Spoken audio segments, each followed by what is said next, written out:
and our special guest, Larry David.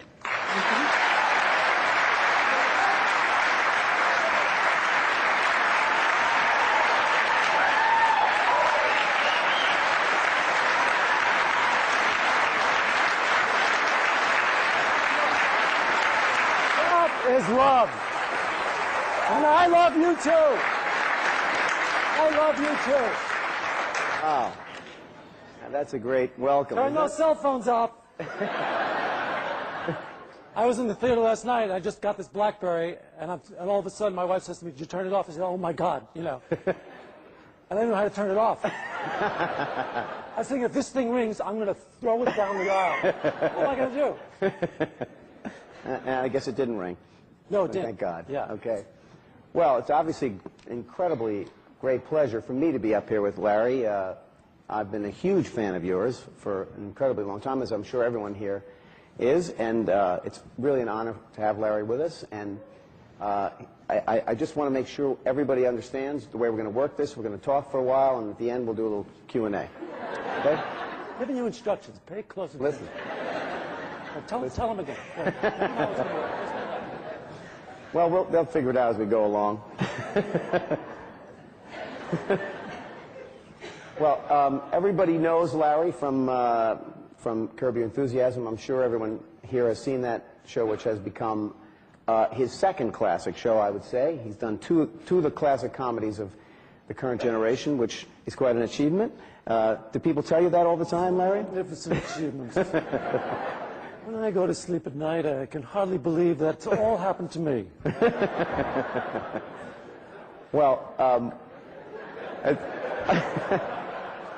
of the many times you've been interviewed about Curb Your Enthusiasm, I can probably predict what the first thing everyone asks you is. Yeah. Which is that really the way you are? Are you really the Larry David that we see in that show? Absolutely. That is the most asked question that I get. Exactly. Not only is it the most asked question that I get, it's the most asked question that anybody who knows me gets, and the cast, you know. Right. And I've given the answer. I'll repeat my answer, and the answer is, that's the guy that I wish I was. I love that guy. This is the guy I cannot stand. That guy, mwah. I can't get enough of that guy. That guy does the things I wish I could do. Right. Well, He behaves the way I want to behave. so you actually have never quite behaved like that in your life? I think there have been some instances, haven't there, where you felt kind of like that guy feels, I would imagine. You know, not that often. Not that often, really. I mean, when I lived in New York and I didn't have a nickel, I was a little more out there. You know, I'd see a couple on the street, "Stop, take your hands off her!" "What do you love?" You know, I was so hostile. I hated everybody. Right. I'd see a couple having a meal in a restaurant. I'd go up to the window, give them a look. You know, I was so bitter and Yeah. had nothing. No prospects, nothing, you know, Yeah. so, you know, I wasn't that far from being a guy who would talk to people in the streets, you know. You just passed by, I was yeah. closing in on that kind of insanity, where I'd be screaming in the streets, you know. And how did you get away from that? How did you change your life? How did this... Well, I started doing stand-up, Right. Mm-hmm.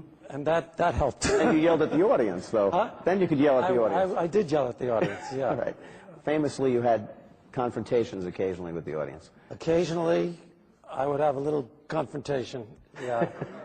They weren't kind of getting it, you know. Right. "What's the matter with you people? Oh, this is not good for you? You don't get this stuff?"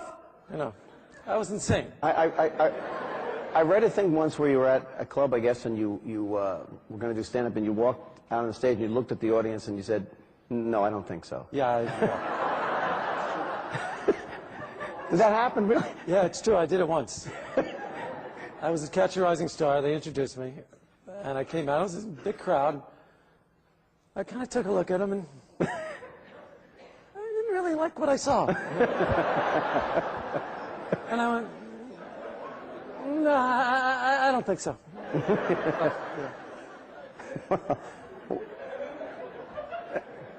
Well, obviously, a lot of the comedians at the time thought, you know, you had a terrific, unique voice. I'm sure you heard that all the time, and you thought you were kind of like a cult figure more than a star at that point, right? I mean, you kind of hit with a small, intimate crowd of people, but not necessarily, you weren't breaking through, right?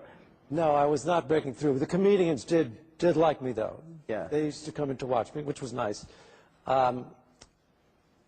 I've also told this story, but I'll tell it again. One night at the Improv, I got off stage, and this guy came up to me and he said, "My name is Jim McCauley, and I'm the talent coordinator for The Tonight Show, and you can't come on the show." Honest to God, he said, Johnny wouldn't like you.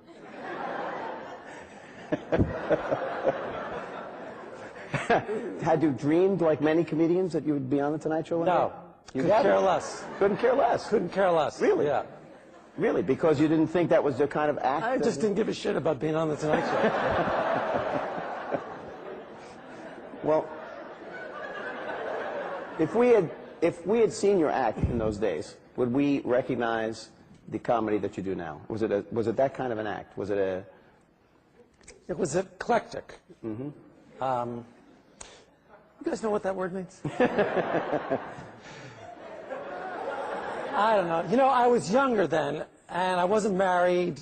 A lot of it was very personal stuff about women, and a lot of it was very silly stuff. So it was a kind of a mixture. Yeah. Well, and a lot of it was a lot of it was very kind of social. Some of it was topical. So I think eclectic was the right word there. Sounds good. Well, the reason I ask is one of the things that fascinates me about the show you do now is that you have many, many different, very offbeat ideas that you work into a show, and it intrigues me whether you go through life picking those ideas up and thinking about them as ways to turn them into comedy. There was a show you did, an episode you did early, I think, in Curb, where you lost your notebook. Right. You had a notebook. And I thought to myself, does Larry actually have a notebook like that? Yeah. Here it is. Yeah, I got it. It's in my pocket. You got it. Mm-hmm. I got one. I know I have one. Geez, I hope I didn't lose it again. I'm not kidding. I don't have it. Maybe it's in the theater from last night. But I probably forgot it. But you do have something. Can anybody figure out how to open these things? Oh, look, I did it. Yeah, okay. But you keep something on you. I do. I keep a notebook on me, and when you see something that sparks an idea. Yeah, I write it down. Mm-hmm. Right. And you keep like a huge raft of these ideas then? Yeah. Then I have a bigger notebook. I have bigger notebooks that I transfer that idea that I wrote in the little notebook into the big notebook. Right. So then I have a big notebook filled with ideas. Okay, so now you're going to write a show, or do you go through it and say, oh, I can use this one idea or that idea? Or how do you start the process of a show? I really don't think this is any of your business. Trade secret, I guess. You're really asking me to give away my secrets. Well, you're right. I am. I apologize for that, but... You know, I'll... usually there's an idea that's in my mind that I want to do. Like, for example, I remember seeing that nail. The Christ nail. Christ nail, yes. Yeah. And I thought, what's up with that nail? You know? Right. So I found out that these nails exist and you could get them on the internet. And I said to my assistant, go get that nail for me. Track down that nail. So she got the nail, and I knew I had to do something with that Christ nail. Right. You know? So that's sort of the beginning of it. Then it's like, okay, I've got this nail. I need to be able to take this nail off somebody and use it for my own purposes. And then I thought, who am I going to take the nail off? Then I'll take it off my father-in-law. Yes. What am I going to do with the nail once I take it off? Oh, I'll put up a mezuzah. How about that?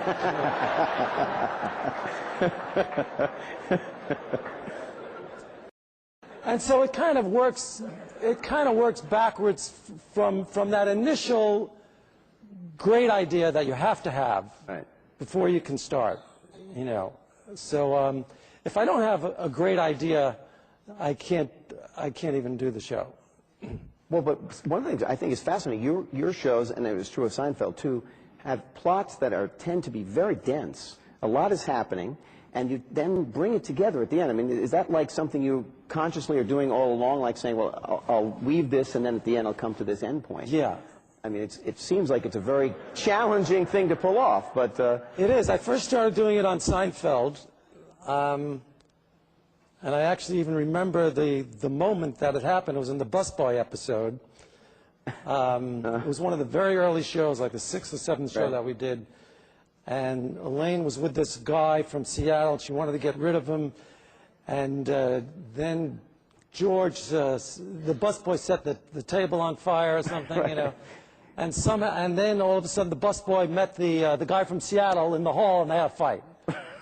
I thought, oh, hey, the busboy can meet this guy in the hall. Well, you know, this is not, I don't think this is a new writing convention, but it's the first time it ever happened to me.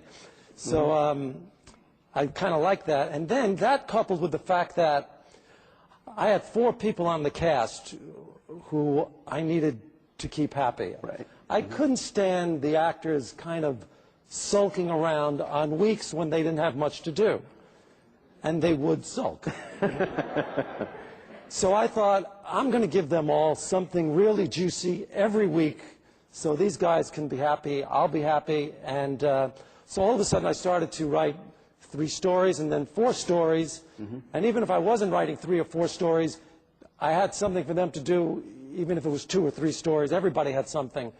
And then once I got 4 stories going and I was juggling the 4 stories, I somehow saw ways, and it's divine intervention a lot, you know, that I could get them all together somehow. And it feels like if you're working with really good ideas, that somehow they'll find a way to say hello. You know. Well, then, and now this is what you continue to do, I think, on this show. You've done the same kind of thing. You start out with some element of a show and it goes off in another direction, but somehow it comes back together. It seems to me that must be a strain sometimes, though, writing that. Do you find that? Or? No, that's not a strain. What's a strain is, you know, the first season we didn't do an arc on the show. Right. We just had, every episode was independent of every other episode. And then the second season, I put in a little bit of an arc. That means an arc, for those of you not on TV, it's a story that goes from the first episode all the way through the last episode. Like last year, we did the kidney and the adoption. Correct. We had 2. Right. We had 2 arcs. 2 arcs. The year before, we had the producers and the 10th anniversary present. Right. Also 2 arcs. So these are being wove through the season. Yeah. What's hard, and the year before that, we had the restaurant story. But what's really hard, you know, now that you brought it up, is that it's hard to make each show independent and have them stand on their own and also keep that arc alive. Yeah. You know, I could give you many examples of how I was tortured over various shows. Give us one. Okay, well, the second show, last season, I had to, because we didn't know, I had to keep the adoption story going in the second show, because at the end of the first show, you knew that... Your father said... At least I thought in my mind that I might be adopted, that he told me that I was adopted. Right. So, I knew I had to hire a private investigator in the second show, so I had to incorporate hiring the private investigator into make a whole show out of that. That's not really an idea for a show, hiring a private investigator. That's not a show, you know. That's not funny, you know. So I had to kind of figure out a way that I could incorporate that idea into a show, and then I had the racist dog idea, and somehow, then I thought, well, if he's a black Muslim, you know, you know what I mean. So that's the kind of thing I'm talking about. Well, that's one of the things that I think a lot of people really are amazed at, is that the shows that you have done, and especially the ones that are classics that we all remember, come up with such interesting ideas and things you would think nobody is necessarily going to think of. So, well, that's the key. Well, okay. Yeah. Yeah. That's the key. You want ideas that you feel like nobody else is going to think of. Right. But I wonder why you think of it, like how you think. Like, for example, I'll give you an example. Yeah, I'd like to know too. I'll give you an example. For example, have you ever been like stuck in traffic and thought, I wish I was in the carpool lane, and so therefore you had that whole carpool idea? Did that come up in that sort of way, perhaps, or no? No. No. No, that actually was an idea that two friends of mine came up with and gave to me. Oh, okay. Yeah. So that wasn't even my idea. Even your idea, okay. Well, how about connecting the Holocaust survivor to the survivor?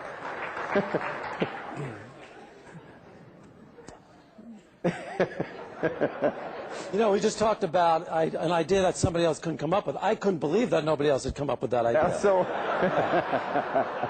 I mean, I was just sitting there. Please do something. A survivor, and there's a show called Survivors. yeah, It was tailor-made. yeah. Well, one of my all-time favorite episodes, too, by the way. Oh, fantastic episode. Yeah. Fantastic. How about, I don't want to go through all of them, but how about killing off your mother? Which... I was in Hawaii on a vacation, and I think my father called me, you know, said my mother was ill or something like that, you know.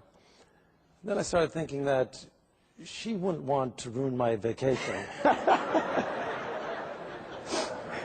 Died, having me pack up and go to her funeral. She wouldn't want that. I know it, you know. Right. She would not, my mother would not want me to do that.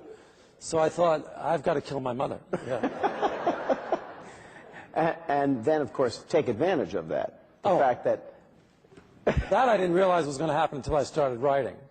That everyone you told would then accommodate anything you wanted because Right, exactly. your mother had just died. I was going to argue with that, yeah. How did your mother feel about this? Is your mother around still? She's around. I didn't hear from my mother. She's not quite all there, but... Well, I remember that, didn't your mother, when you were writing the finale of Seinfeld, give you a hard time about it? What was it? Yeah, the one where the Susan died, right? From Yeah. the envelopes, licking the envelopes. Yes. Yeah. Why did you have to kill that girl, Larry? What's the matter with you? Why did you do that to her? She liked her. Well, my father was upset about. That's the only episode he's been upset about that I know of. Was the one where I killed my mother. He was upset about that. He let you know about that. He was upset. Yeah, I could tell in his tone. Yeah. And I don't think he liked. I don't think he liked the last show of this season where I died in Montana. He didn't like that, huh? No. No? Because? I think he was a A little little creeped out by that. Creeped out by that. Yeah. I wanted to ask, do you think there is hair in heaven?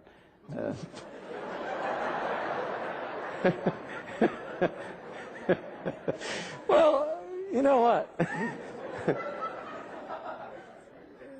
If there's a heaven, there's hair. Wouldn't you think that you're at your best self in heaven? Yeah, I would think so. Right. I was hoping for height in heaven. Yeah. So you'll get it. You'll get it. But since you brought, I think the move to HBO has been interesting because clearly you can do more. I would think you can do more than you could ever do at NBC, and you've really pushed that in kind of interesting ways. But have you heard any complaints about? Now, your dad didn't like that show, but yeah. Other complaints from people saying, "How can you do that? You can't. That's you deal with religion, and you've dealt with race and incest and pretty interesting topics." Not really. There was one negative article where somebody said, "How can you make fun of your father-in-law's religion?" You know, right? Which was ridiculous. I wasn't making fun of his religion, and even if I was, so what? You know, it's a comedy. Religion should be made fun of. It's quite ridiculous, isn't it? I mean, think how people spend their lives. Well, I have no idea that they go around as if this is a fact. It's so insane, you know. If I really believed that stuff, I'd keep it to myself. Let somebody think I was out of my mind. Well, I think I heard somewhere that the incest story you did try on Seinfeld. No, I didn't No? try on Seinfeld because that was one idea. I had the idea, Yeah. but I didn't think that idea could ever in a million years get by on NBC, that idea. You're right, I'm sure, but... I didn't think the contest was going to be able to air. What happened with that? Did you have to broach that first, or did you write it first? Did you have to say this is going to be about No, I personal didn't. gratification and... No, I didn't tell him. You didn't tell him? No. Usually, I had a board up in my office, and I had titles for upcoming shows, and the executives from NBC would come to the office, and they'd go, "What's that one?" You know, and "What's that one?" And I would tell them what they were, and then when I got the idea for the contest, I thought, I'm not going to put that up there because I don't want them asking me what it's about because they won't let me do it. Right.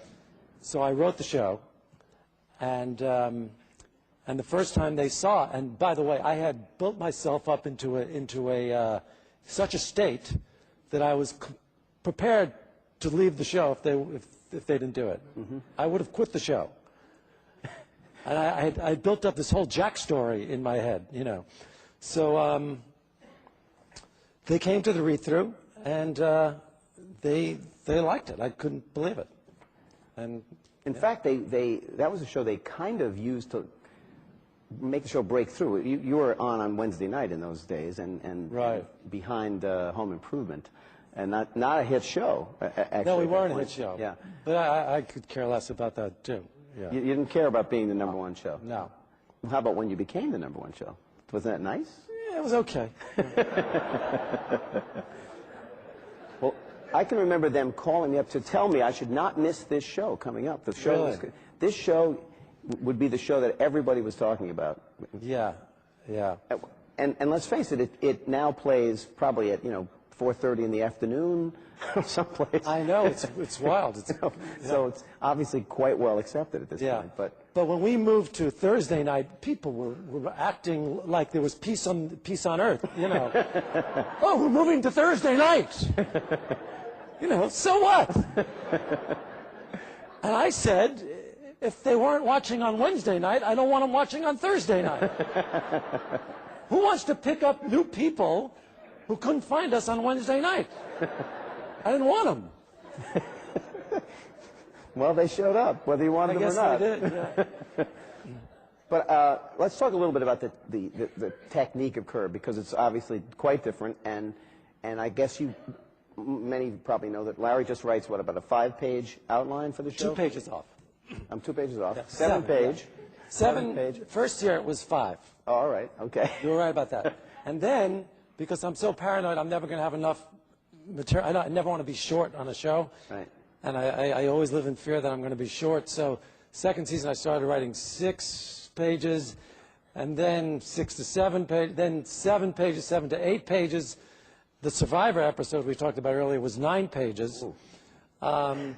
So now they're at least 7 pages and sometimes 8. Yeah. But it's basically the scenes. It's not an outline of what the scenes are, right. and then the show is improvised. And then the show is improvised, when do you tell the actor what he's doing in the scene? When does the actor know? Well, if the actor,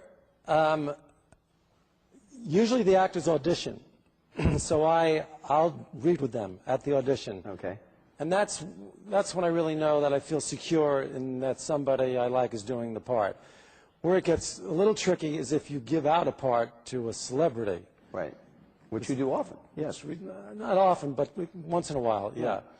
Martin Scorsese, Mel Brooks. Yeah, that's true, yeah. You've done quite a few of those. Right. So sometimes you don't know how they're going to be, and that's when you can get a little nervous. But even the regulars on the show, what do they know when they go into a scene?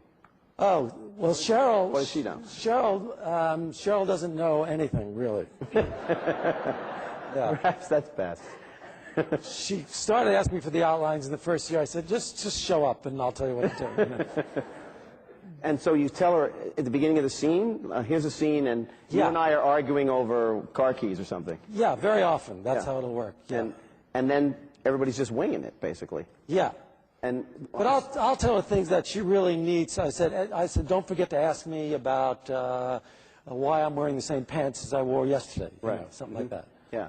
But as this is going on, I imagine some of the dialogue must not work. You have to do it over several times, right? Well, we do many takes. Yeah. Does anyone ever say anything that really cracks you up and make you... Are you kidding? I can't keep a straight face. I am laughing constantly when we're shooting these shows. I can't tell you. If I'm not laughing, I think there's something wrong with the show. And the times I laugh the most is when I'm being cursed. Oh, yeah. Yes. Then I cannot keep a straight face.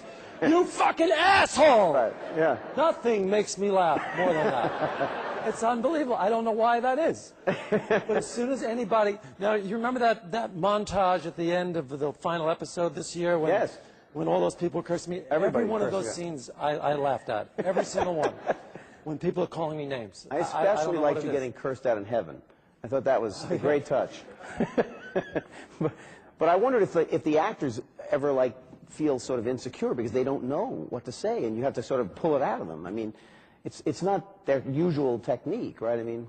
The actors actually love improvising. They do. Mm-hmm. Yeah, they all love it. I haven't come across one actor who hasn't really enjoyed doing it. And you know what? If I had to write the dialogue, I wouldn't have done the show. Because? It's just, I don't know. I didn't like writing the Seinfeld dialogue? I didn't mind because I didn't have to do the lines. But to have to sit down and memorize lines, I'm too lazy to do that. Ah, that's the key. Yeah. I didn't want to memorize any lines. And I feel like you don't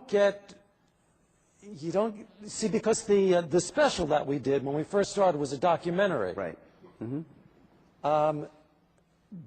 Then, as I was thinking about it, in order for it to be a documentary, you couldn't write dialogue because it wouldn't seem like it was real. Yeah.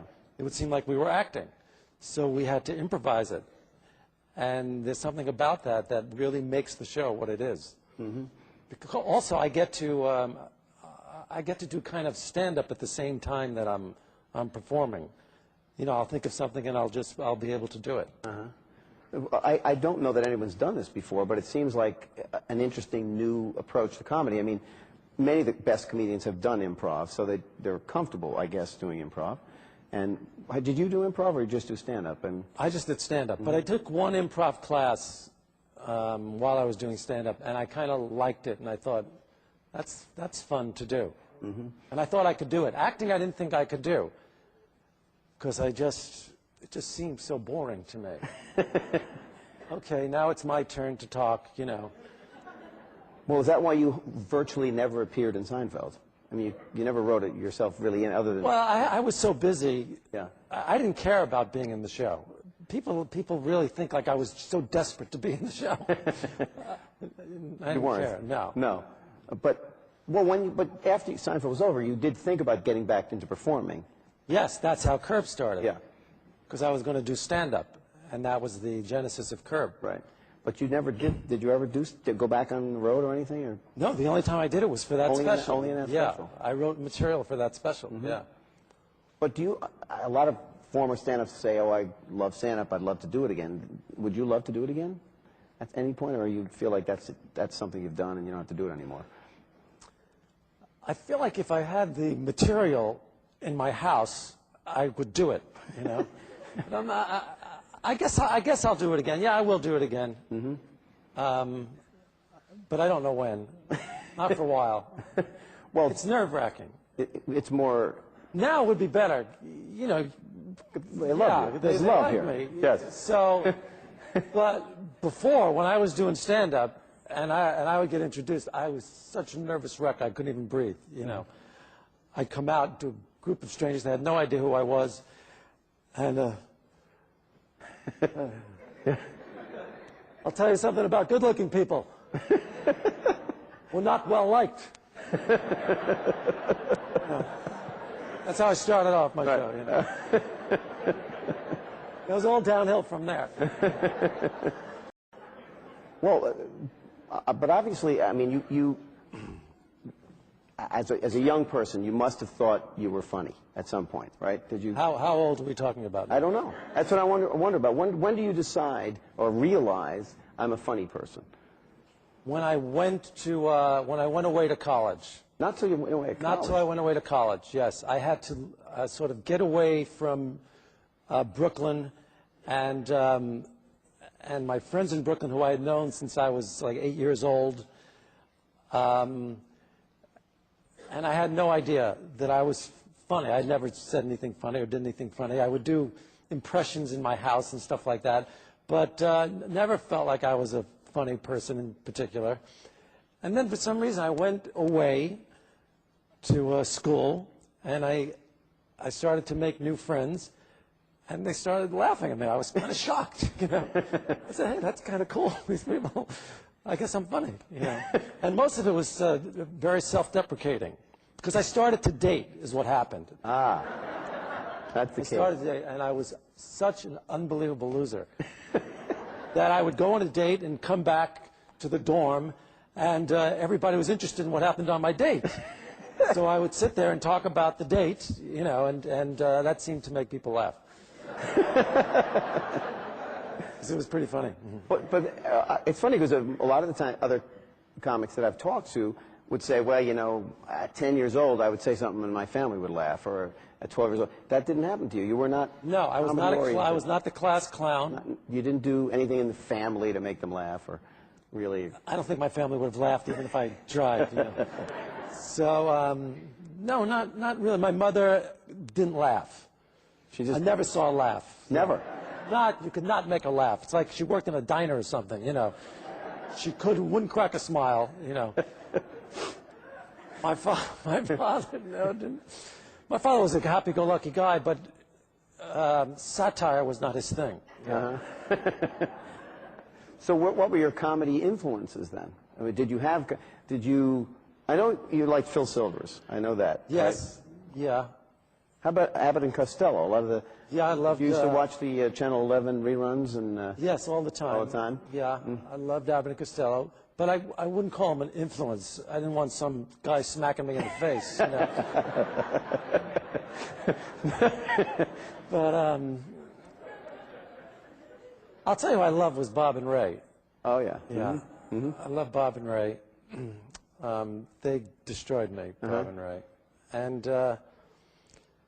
I love Mel Brooks and Woody Allen, but I didn't really try to. I don't know. Sometimes it's hard to draw the line between influence and copy, or you know. I would try to kind of forget everything I ever heard. I just wanted what I wanted to be really. Was just the guy I was in the dorm making those guys laugh when I would come back from a date. That's what I really wanted to do on stage when I first started doing stand-up. So when I started to write stand-up, I would think of those guys I knew in college. And how to make them laugh. Yeah. And how I was making them laugh. And I would imagine being in a room with them, because I just wanted to be myself. And so that's how I kind of first did it. And this was after college? I mean. Yeah, after college. Did you go right into this, or did you? No. I didn't. No, I didn't. You were a chauffeur, I think, at some point. Yeah. I was a private chauffeur. Right? Chauffeur. I was a taxi driver and a private chauffeur, and I was a bra salesman. I was a bra salesman. That's right. Did that on Seinfeld, yeah. And what else did I do? I was a paralegal. Oh, yeah. Okay. But none of this was I mean, in the back of your head, was there an idea, my career will be in. I took an acting class. I took an acting class at night while I was doing these jobs. Right. Mm-hmm. And I didn't like it. I didn't like acting. And one day in the acting class, we had to do this exercise of pretending you're the character. You know, it's one of those bullshit acting things. You know? Yes. So I was doing the exercise, and I had to be myself to do the exercise, and I was talking, and then the class was laughing, and I thought, that's for me. That's what I like. And I thought I gotta try this. So I quit the class. And then I sought out this guy I knew from college who I had heard was doing it. I said, how do you get into this thing? What is this about? you know. Right. So, well, you got to write material. Okay, is that hard to, you know, and all that. I asked him questions, and he told me about writing material and where to perform it. And then I told everybody I knew that I was going to do stand-up, because I figured if I told people, that would make me look like an idiot if I reneged and backed down. So I told all these people, and then the date came, and I went down to Folk City in the Village. Okay. They had a hootenanny night. Was it early 70s, or? Yeah, 74, where anybody could get up and do it, and that was my first time I did it. Yeah. And how was it? How did it work? How did I do? Yeah, how'd you do? Not well. Not well. No. But did you feel good? I felt good. I felt kind of silly, like I was at a party or something, so I felt like I was doing karaoke or something, you know. Even though they didn't have karaoke then, but, you know, you get the meaning. But it was enough to get me back up again. Yeah. And then the second time was at a bowling alley in Brooklyn. No kidding. Yeah, and then the third time was at Catch a Rising Star, which was a big club on the East Side, Right. and then I kind of got in there. Well, other comics have said to me when they first did it, they got some sense of, boy, this is what I was meant to do. I mean, I really feel like I belong here. This is what I really, I'm fulfilled in some way. Did you have that sense? Not the first 3 times. The fourth time, I got that because I wrote something that really went over. And that's when I got that feeling. Yeah. And it felt like, okay, this is my career now. This is what I'm going to be. I didn't go that far, but I thought this is I like this. Yeah. Even though it was hell to go on, hell, every time. Nerve-wracking, you mean? Nerve-wracking. Other comedians would be in the bar, kind of talking, and all of a sudden, oh, I got to go on, and they'd get up. Yeah. Yeah. And me, I'd be smoking, pacing, you know. Oh, God, you know, you couldn't talk to me, leave me alone, you know. Well, it is, I think, really kind of a unique profession in the sense that, you know, every time you go out, you either get approval or disapproval. Right. And you know right away. And it's like, you know, You're taking your life in your hands. Well, in a way. I had a dream once where I was in this big house, and in the dream I heard a lot of shooting and gunfire. Down, coming from downstairs where the living room would be. Even though I didn't live in this house, I knew that that's where the living room was. And then, so I get up, you know, I'm in my underwear, you know, and I get up and I walk downstairs, and there's this war going on downstairs, okay? Like with guns, people shooting each other. And I duck behind the couch. And I said to a soldier, he's dressed in combat, I said, what the hell's going on here? You know? You know, so he's quiet, you know, and he's shooting. And then all of a sudden, a guy comes up to me, one of the soldiers comes up to me, puts a gun at my head, and he says, get up and do a set.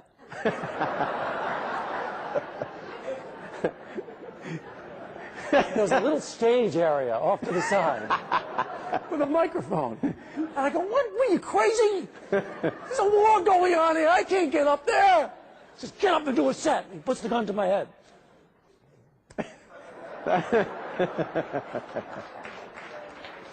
Easily the most vivid dream I've ever had. Apparently, you remember it well. But does that tell us that you were, you felt like the audience was out to get you at times? No, I felt like I had to put a gun to my head to get up on stage. Yeah. Well, obviously you... That was obvious, no? Yeah, you're right. Did you get that one? Yeah. No, they stick me with these Times reporters. Well, so did you feel like you struggled a long time? I mean, you Yes, obviously yes. did not... Many nights I would leave that club weeping, weeping, and I'd be so depressed. I'd be, you know, because I was humiliated on stage. I'd be kind of slack-jawed, like, I'd stop by, I'd buy like ice cream, you know. I'd go into Smilers on 9th Avenue at 3 o'clock in the morning. I'd pick up some ice cream. I'd go home and I'd put the TV on. I'd eat ice cream. And then the next morning you wake up and you got to go back on. So that was the end of it, you know. So it started all over again. But it was not lucrative either for a long time, was it? Oh yeah, that's quite an understatement. You're right. Yeah. Yeah. No. I would fill Tropicana bottles, the quart bottles with pennies. This is kind of sad. And I would take the bottles at 3 o'clock in the morning, you know, whatever, and I'd go to the corner grocery store on 9th Avenue and 43rd Street.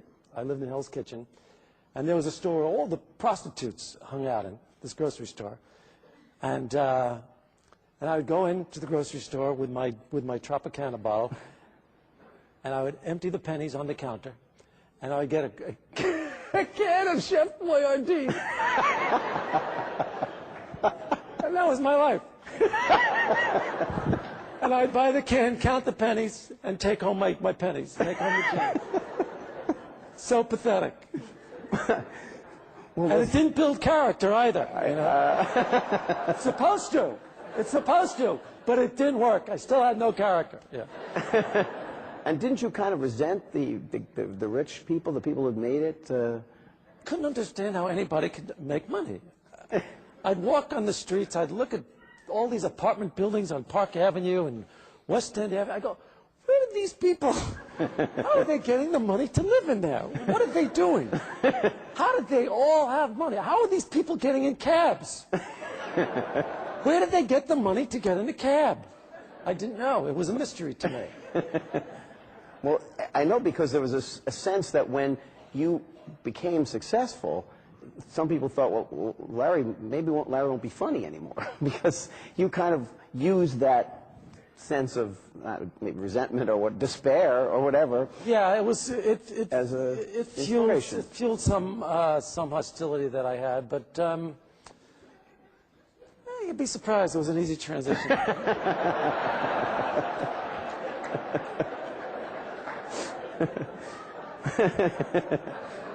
Well, you mentioned about obviously New York, and you worked in New York, and God knows Seinfeld is the most New York show imaginable. But you've now done what I think is an interesting switch and made an L.A. show, and L.A. is funny. I mean, you've found the humor in L.A., which I think is harder. I guess that's my impression. But did you find that, or did you? I mean, is it just as easy for you to come up with stuff to make fun of that place? I'm not really consciously doing that. I feel like if I was in New York, the show would be exactly the same. You know, content-wise. Mm-hmm. I mean, obviously, there are things that are different, homes versus apartments, things like that. But yeah. I think the core of the show, though, it doesn't matter. It's more about human interaction, social intercourse, things like that. Mm-hmm. Well, I want to ask you what it is you think the show is about. Is it a lot of people would analyze it and say, well, you know, you're observing society and you're commenting on it from the point of view of a guy who, you know, has a irascible point of view or a misanthropic point of view. I think really what it is, I think it's, I feel like we're all sort of split down the middle, good and bad, you know. Good is not funny. Good is not funny. It's just not funny. But the bad thoughts are funny because they're unexpressed. Yeah. You know. Mm-hmm. And so I'm kind of letting these thoughts that go unexpressed, that we all have, all the time. Yeah. Oh, gee, look at this mourner. What am I going to say to this mourner? You know, oh, Jesus Christ, I got to talk to the mourner now. I can't talk to mourners, you know. I don't like talking to mourners, you know. But we all got to go talk to that mourner. We don't want to. Right. We're afraid of the mourner, right? Yes. I'm so sorry, you know. And you feel like an idiot even saying it. You don't know how. You don't know how to behave. Anyway, we all have these thoughts. That's just one little thing. Yeah. But there's thousands of those that we all deal with all the time. And so it's being able to get that bad side, that funny bad side out. And that's why people really can relate to it, because it comes from a place inside that somebody else is expressing, I think, and that we're relating to on that level. And I think that's why people like it. Yeah, because all of us think, well, you know, I'd like to be able to argue with this guy the way he's doing it. Right. Because Or bring up the the things that we're thinking about. Right. Like, if some guy's annoying you in the show, you tell him he's annoying you. Right. For example. Yeah. And most of us are too polite, I guess, to do that. Of course we're too polite. You know, when I was out to dinner, and I said to the guy, thanks very much for the dinner, and the woman said, aren't you going to thank me? Oh, of course, thank you too. Yeah. Yes. Yeah. As soon as I left the restaurant, don't thank woman for dinner. You know. Yeah.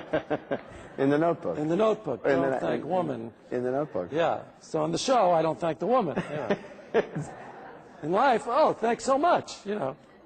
Were you ever whistling Wagner by any chance? If that someone hurt you? No, but I know how much Jews hate Wagner, and I thought I could.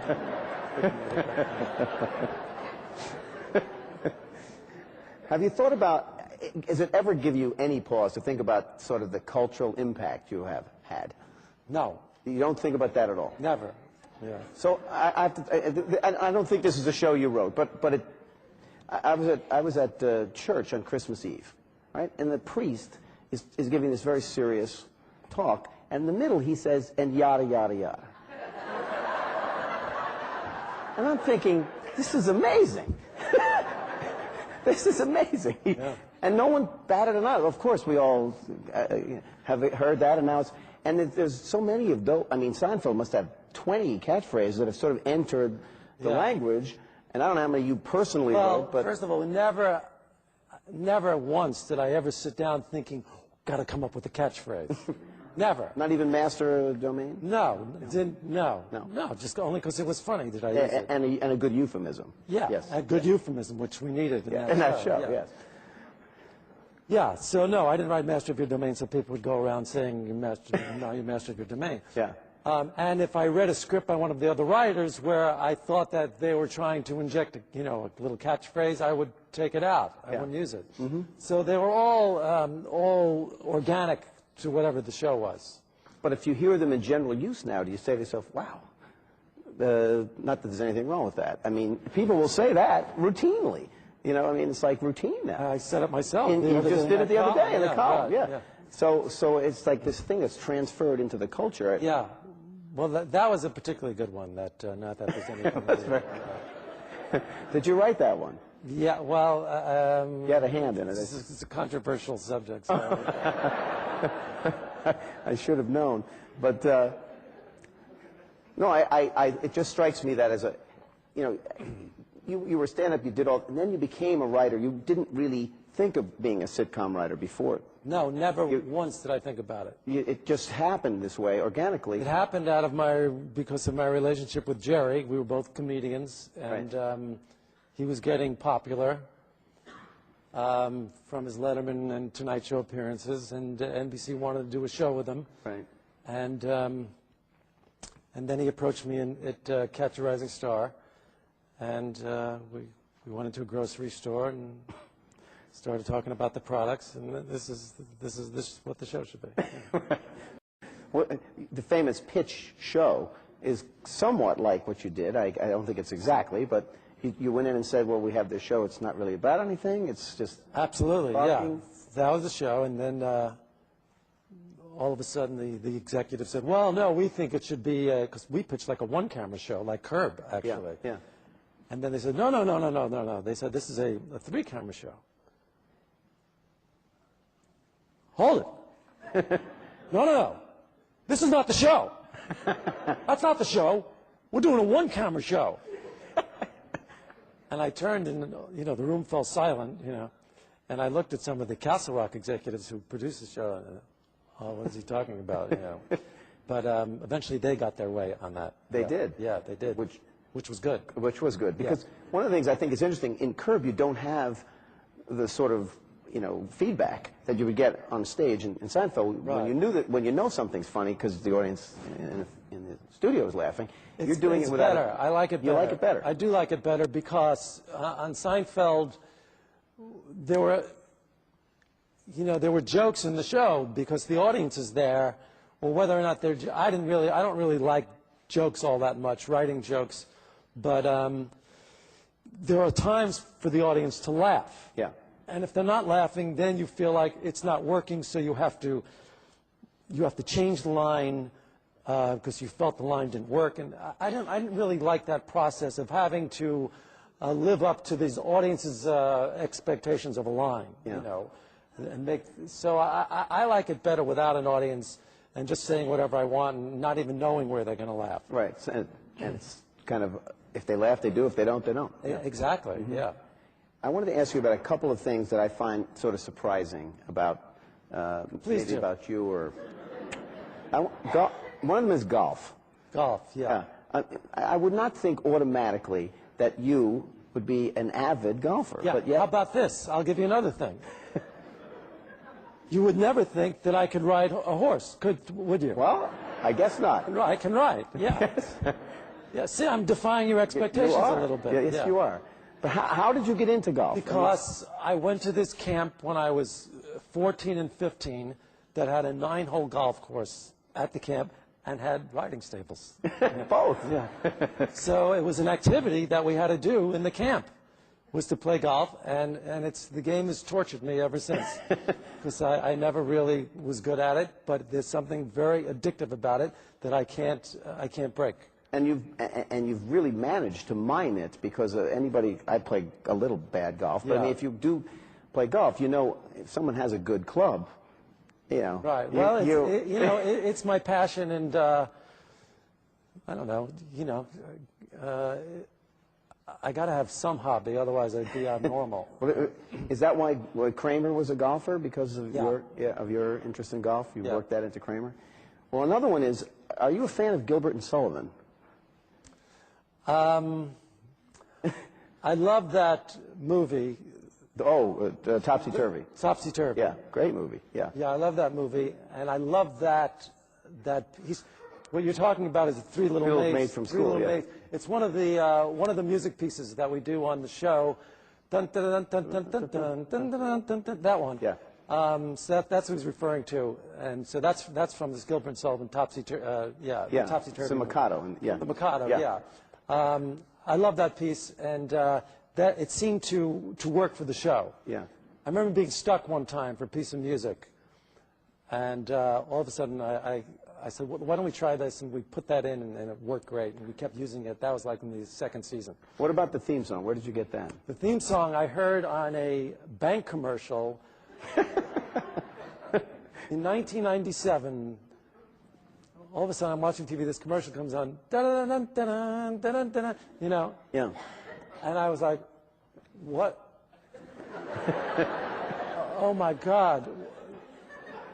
That music. I was like, "It's stuck in your head." Stuck in my head. Yeah. And you know, and then I saw it again like 3 days later, and I said to my assistant, I said, "There's this commercial, you know. Find out what that music is from the commercial." Because I knew that one day I was going to get together with that music. And the commercial went off the air like a week later. It was never on again. It was for a local bank commercial. It wasn't a national commercial. So she tracked it down. She got the music. And then, you know, 2 years later, when Curb started, you got together with the music. Yeah, I used it.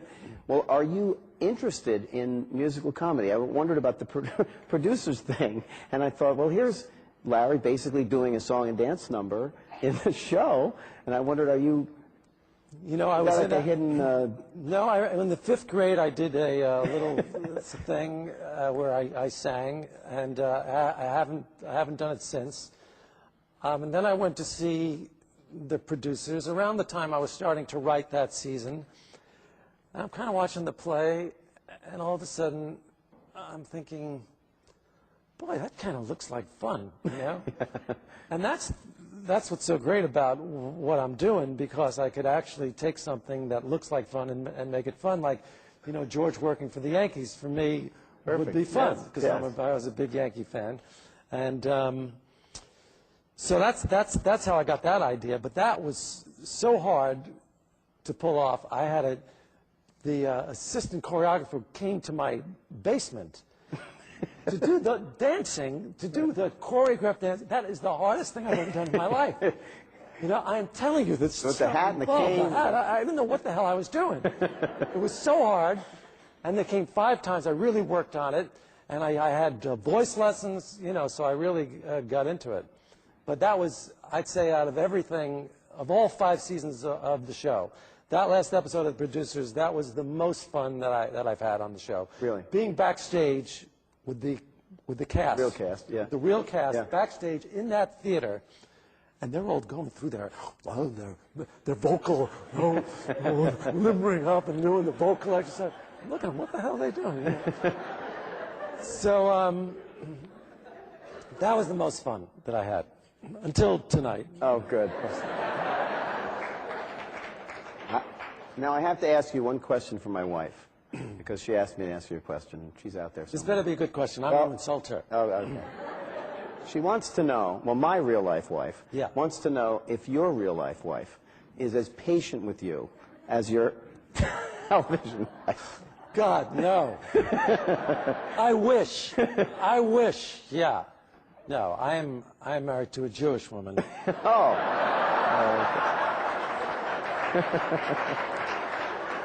I don't know if you're aware of this or not. They are not known for their patience.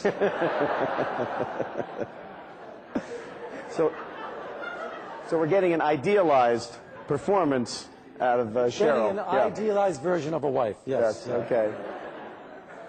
Well, before we go to the audience, let me just say it's fun to be married to a Gentile. You know, even if it's fake. Even if it's fake. Yeah. I love having 2 wives, by the way. Yeah. That's nice. A real one, a fake one, a Jewish one, a and Gentile they think one. that Cheryl's your wife. Many people do, don't they? After we did the special, her aunt called her up, upset that she wasn't invited to her wedding. Well, that's good. That's good acting. We're going to go to the audience in a minute, but I want to ask you, in the last episode this year, you actually died and went to heaven. And it made me think maybe that's the end of the show. I don't know what your thinking is now, but where are you with that, with the future of the show? You know, I've been wrestling with that since like the last 2 months or so. You're not settled on it yet, huh? Not settled on. I'm kind of leaning toward it, though. You're leaning toward it being. I'm not really being coy or playing hard to get, but it's really something I've been thinking about. But now I'm kind of leaning towards it. You know, it's just. Leaning towards which end? Leaning towards doing another season. Yeah, that's what they wanted to hear. You know, because the fans, they're very hard to please, you know. And I want to please them. Yes. And I want to please myself. And if, you know, I'm in competition with myself now. So everything that's done is going to be compared to previous seasons. Yes. And that's a hard thing to match up to sometimes. So sometimes it's a hard thing to match up to. So, you know, I'll see if I have enough funny ideas in my vault, then maybe. You better find that notebook. Yeah, but you know, it's not like I don't know if you think that it's as easy as, oh, I think I'll write a show today. It doesn't work like No. that. Yeah. How long does it take you to do a show typically? One of these, I'd say, anywhere, you know, close to, you know, 6 to 8, 10 days around. Mm-hmm. So that would have been the same with Seinfeld, I would imagine. I mean, this show is actually harder to write than Seinfeld, and it's because I'm doing 8 more minutes of show. No commercials. No commercials. Right. Seinfeld was 22 minutes because of the commercials, and this thing is 30 minutes. So those 8 minutes, that's almost a third of a show. Yeah. So I need more story and more things, more scenes is more scenes, you know. Right. Well, shall we ask the audience if they have some questions? Throw it out to the audience. People have to come up. Hold on, you have to come to the microphones. Oh boy. May I say this? You must go to the microphones or we can't have any questions because we got to hear you on the tape. But I want everyone to ask a question and be real short because we want to get as many people as we can in. Okay? Go right to the point. Who's first? Over here. Real short. Hi, nice to meet you, Andrew Cohen. C-O-H-E-N, not K-O-N-E, like your biological. It was C-O-N-E. It was C-O-N-E? Yeah, like Sorry. David Cohen, the pitcher on the Mets. Gotcha. Yeah. Anyway, C-O-H-E-N nonetheless. So I was what are wondering, you, I'm sorry? So you're telling me you're a Jew? Is that why you spelled it? It's another convention of Jews. You should write that in. Thanks for the tip. You're welcome. I was hoping you could compare your experiences on Curb and Seinfeld, which you enjoyed more, how you enjoyed them differently. Good question. Compare and contrast. A good essay question for college. Yeah. You really need a blue book for that one. Well, it's completely different because of the acting on this one. You know, on Seinfeld was actually more pressure because we were doing it. We only had like 3 or 4 shows written before the season started. And then from that point, we were really flying by the seat of our pants from week to week. Right. So I was writing Seinfeld shows. We'd finish one show on a Tuesday night, a Tuesday night, and then I've got like Wednesday and Thursday to write a whole new show. Yeah. And get a cast, get the casting director involved, and get sets built. So usually we did 2 shows in a row, and that second show was really tough. So I'd say there was much more pressure to do Seinfeld. For Curb, I write all the shows before we start filming. You're finished before you start. Yeah. Finished before we start, and then I could just do the casting and the acting and all that. Yeah. Thanks a lot. Over here. How you doing, Larry? I was actually wondering, between Seinfeld and Curb Your Enthusiasm, has there been one show that you've produced that you would consider to be a greatest achievement or one you're most proud of when you look back?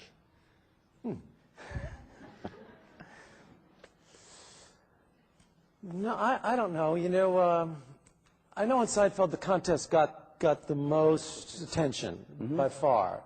So, and that was sort of groundbreaking for television, that show. So I would say this contest for Seinfeld, just simply because of the content and the network and all that, and how it put us on the map. And so I would say if I had to choose one, it would probably be that. Did you win an Emmy Award for writing? For that. For that, yeah. You did. And do you remember what you said at the Emmy Awards when you won? Yeah. I did you said, say? this is all very well and good, but I'm still bald. Okay. I remember that. It was memorable. Over here. Hi. You mentioned that the 4th time that you ever did stand-up, you did some material that made you realize this is what you wanted to do. Would you mind doing that for us? Yes, I would. No, I would. You'd have to put the gun to my head again. No, I'll tell you what it was. It was this bit.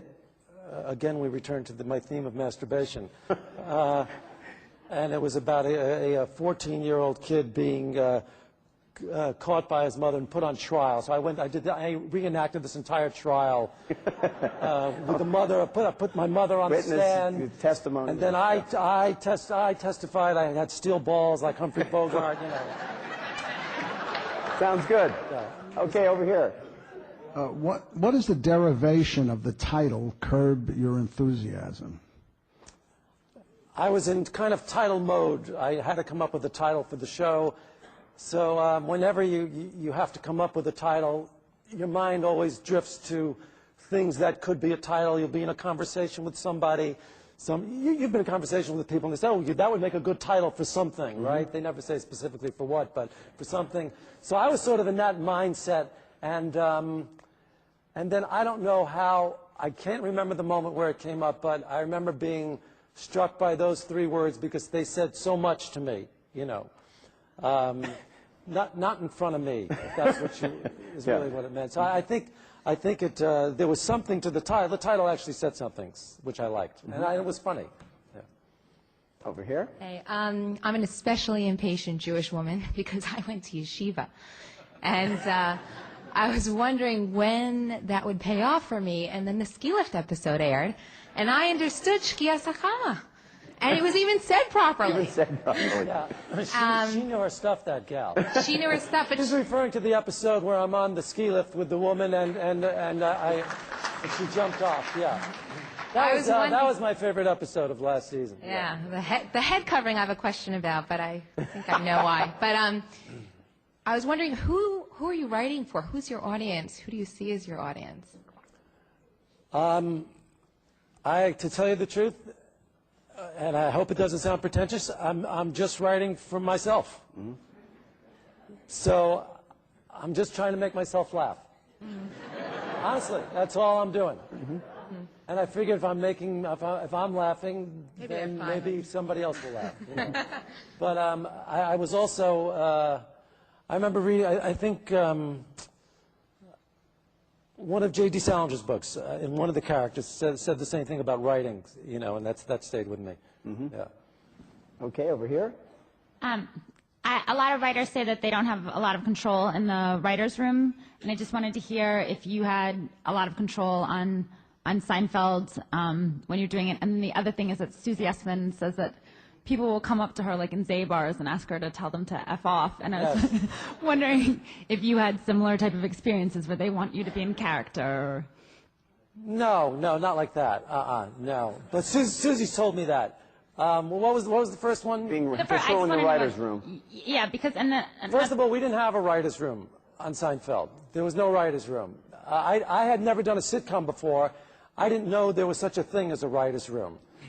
So I had my own office, you know, and that was pretty much it. There was no room where we took a script, and I know this now because I've sat in other writers' rooms when friends of mine have done pilots, and and they sit down, and all the writers are in the room, and they have the script, and they go over the script line by line. Mm-hmm. Every line has gone over by an entire room, and they all throw out ideas and jokes and all that, and I cannot stand it.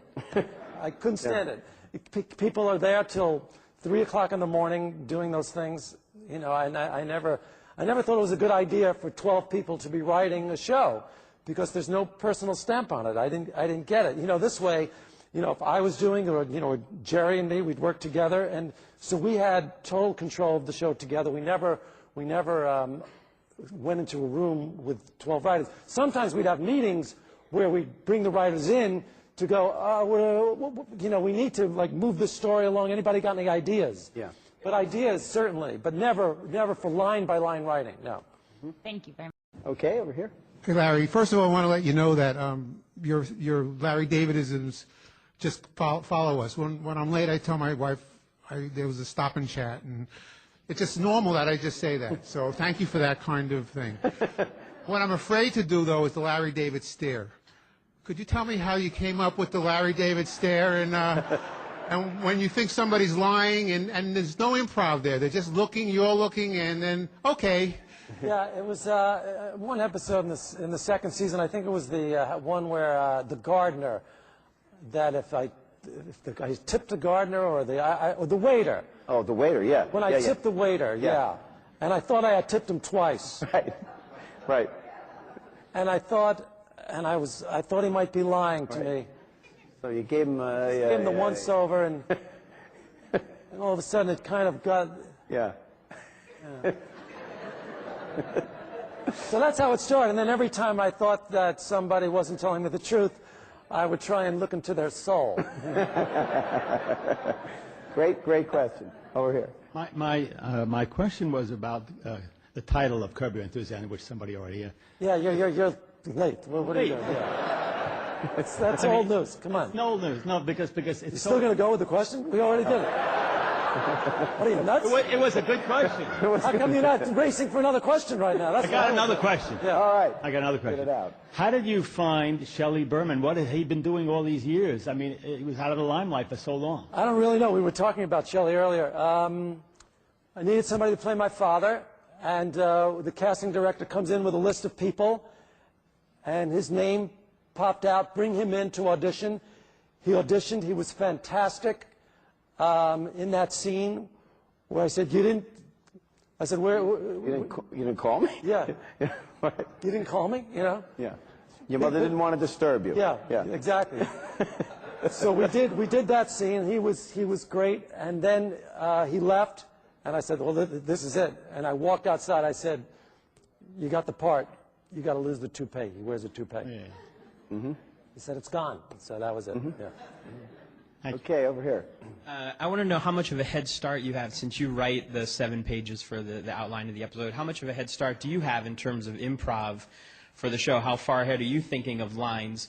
And particularly, one of my favorite all-time lines is when you tell Hugh to get Uncle Milty out of the theater because he's making noise. I think that's one of the funniest lines ever on the show. Did you just come up with that, or? Yeah. Okay, thank you. No, I don't like to. Before I do a scene, I don't like to think about. I like to just go in because otherwise, Richard Lewis, I would never give the script to. Yeah, because he hates that, doesn't he? He hates it because I caught him cheating. Oh. Because we started doing a scene and I heard a line that sounded jokey to me, and I said, "You're cheating. You're coming up with your jokes." Yeah. I said, "You're not getting any more outlines. That's it." So I took the outlines away from him. Yeah. Because you want spontaneity. I want spontaneity. I don't want, because otherwise you're thinking of how you're going to inject your joke into the scene, and you're not being there. You're not being the character. Right. Okay, over here. Hey, LD, how you doing? Oh, wow. Hey. This is a serious question. Sure. You went to University of Maryland. I'm a terrapin myself. Yeah, good. And you never talk about it, so I wanted to know if you were a self-loathing terrapin. No, not at all. I liked the school a lot. I had a great time there. I should have done a little more work. And History major, right? History major, yes. And I used to do a joke, which is good if you're ever going to get into a discussion about the Franco-Prussian War, But it's handy. Huh? Then it's handy. Yeah, it's handy. But no, I loved. College was great. I still have a lot of good friends from college. Mm-hmm. Okay, over. Pretty weak question.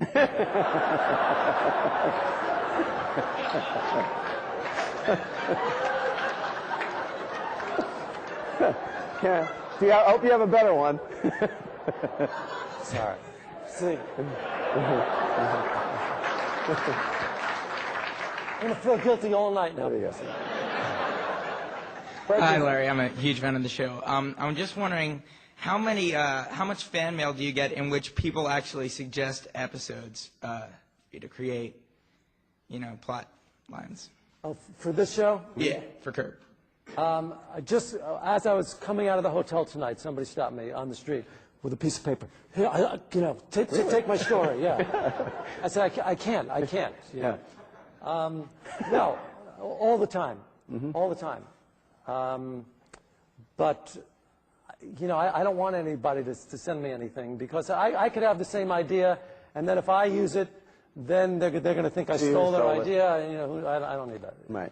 Yeah, it's not worth it. Okay, I think we got time for one more. Hi, Larry. My favorite Curb is the baptism show and the Jews and Gentiles. It seems like that's a common theme. Do you ever feel or get worried about stepping over the line? No.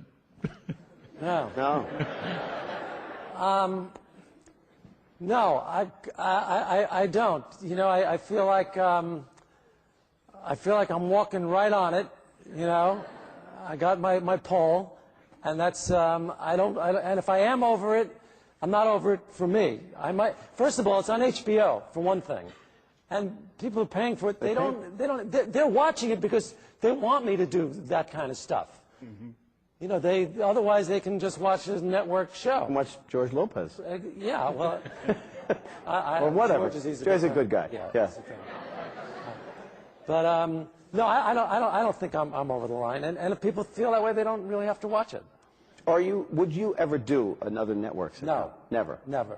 Because it's just too limiting now, right? Yeah, I couldn't imagine why I would do it. So why is everyone in the show always trying to get you to do it? Well, Julia and Jason. Oh, well, that was an arc for that season. Right. Mm-hmm. And Kathy Griffin. I mean, there's always somebody trying to get you to write a sitcom in the show. Well, I have to do something for a living on the show, you know. Otherwise, I'm like Ozzie Nelson. You know? Exactly. Well, that's it. That's our presentation. Okay, I just want to say one thing. 1 minute. Larry wants to say something. I just want to say one thing. First of all, thank you. This was great. I had a terrific time. Some of you are going to want to talk to me after this. I have to tell you, I have to rush out right now. I'm not making this up. I swear to God. I swear to God. So I don't want you to think that I'm being rude. I actually have to get out of here. I have to rush to something that people are expecting me at. So thanks a million, and good night. Thank you. Everybody.